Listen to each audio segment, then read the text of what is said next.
बिस्मिल्लाहिर्रहमानिर्रहीम। आज बात करेंगे कि जो शख्स फौत हो जाता है वो अपने पीछे जो दौलत माल छोड़ता है, जिसको विरासत कहते हैं, तरका कहते हैं, तो उसके हुकूक क्या हैं, उसकी तकसीम के वक़्त किन बातों को मद्देनज़र रखा जाएगा। पहले सूरह निसा की आयत 8 का तर्जुमा मुलाहज़ा हो। वइज़ा हदरल क़िस्मत, और जब तकसीम के वक़्त हाजिर हों, उलुल क़ुरबा, वो रिश्तेदार जिनके हिस्से मुकर्रर नहीं है, वल यतामा, यतीम बच्चे, वल मसाकीन, और मिस्कीन, फरज़ुकूहुम मिन्हु, तो उसमें से कुछ उनको भी दे दो। वक़ूलू लहुम क़ौलन मारूफा, और उनसे भली बात कहो, उनसे अच्छी बात करो। ये उनका तरबियती हक है। विरासत के कवानीन की तफसीलात से पहले सूरह निसा की आयत नंबर 8 ने एक अखलाकी ज़ाब्ता बयान किया कि जिस वक़्त तुम दौलत तकसीम करने लगे हो, कुछ गुरबा आ गए हैं, कुछ वो रिश्तेदार जिनके हिस्से नहीं भी हैं वो आ गए हैं, यतीम बच्चे आ गए हैं, तो तुम्हारा हक बनता है कि कुछ ना कुछ उनको भी नवाज दो। और याद रखिए बड़ी अहम बात कि रिश्तेदारों और ज़रूरतमंदों को देना ये एहसान नहीं है, बल्कि उनका हक बनता है। उनका हक उनको देना चाहिए।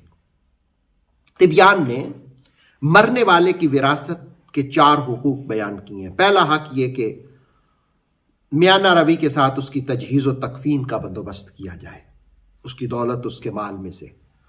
और दूसरा कि उसके तरके से, उसकी विरासत से उसका कर्जा अदा किया जाए। और अगर उसने बीवी का हक महर अदा नहीं किया हुआ तो उसकी विरासत में से पहले उसका हक महर अदा किया जाएगा। हक महर भी ऐसा ही है जैसे कर्ज आपने किसी का देना है, इसलिए चाहिए कि बीवियों के हक महर फौरी तौर पर अदा कर दिए जाए। उसके बाद तीसरा हक यह है कि उसकी वसीयत अगर है तो माल के 1/3 हिस्से में उसकी वसीयत को पूरा किया जाए। पूरे माल से नहीं किया जाएगा, तीसरे हिस्से से उसकी वसीयत को पूरा किया जाएगा। और चौथा, उसकी दौलत विरासत का हक यह है कि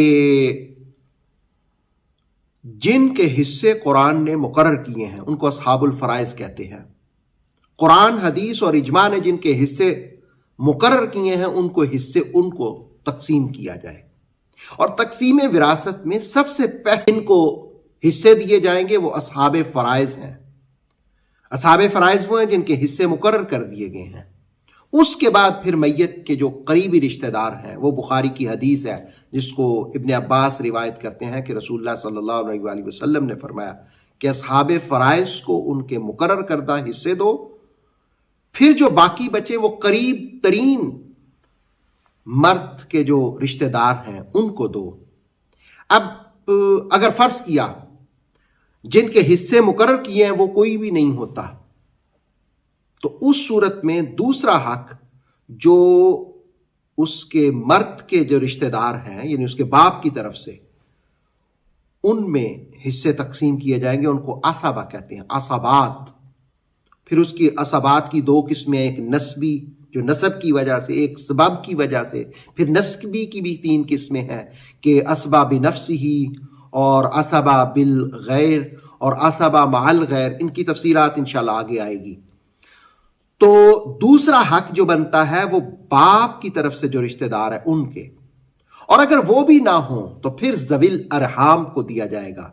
ज़विल अरहाम जो मां की तरफ से रिश्तेदार बनते हैं। और फिर चौथे नंबर पर अगर वो भी ना हो तो फिर चौथे नंबर पर जिसके बारे में उसने वसीयत की हो, और अगर वो भी ना हो तो फिर उसकी विरासत को बैतुल माल में जमा करार दिया जाएगा, सरकारी खजाने में जमा करा दिया जाएगा। अल्लाह रब्बुल आलमीन की बारगाह में इल्तिजा है कि अल्लाह ताला हमें ये इल्मुल फराइज सीखने की तौफीक अता फरमाए। इंशाअल्लाह सूरह निसा की अगली आयात में आप मजीद इस हवाले से तफसीलात मुलाहजा करेंगे। ऑथेंटिक इस्लामिक नॉलेज के लिए नूर वही यूट्यूब चैनल को सब्सक्राइब कीजिए, बेल आइकन को भी लाजमी प्रेस करें। नूर वही के फेसबुक पेज, ٹک ٹاک اور انسٹاگرام کو بھی فالو اور لائک کیجیے تاکہ ہماری ہر نئی آنے والی ویڈیو آپ تک بر وقت پہنچ سکے۔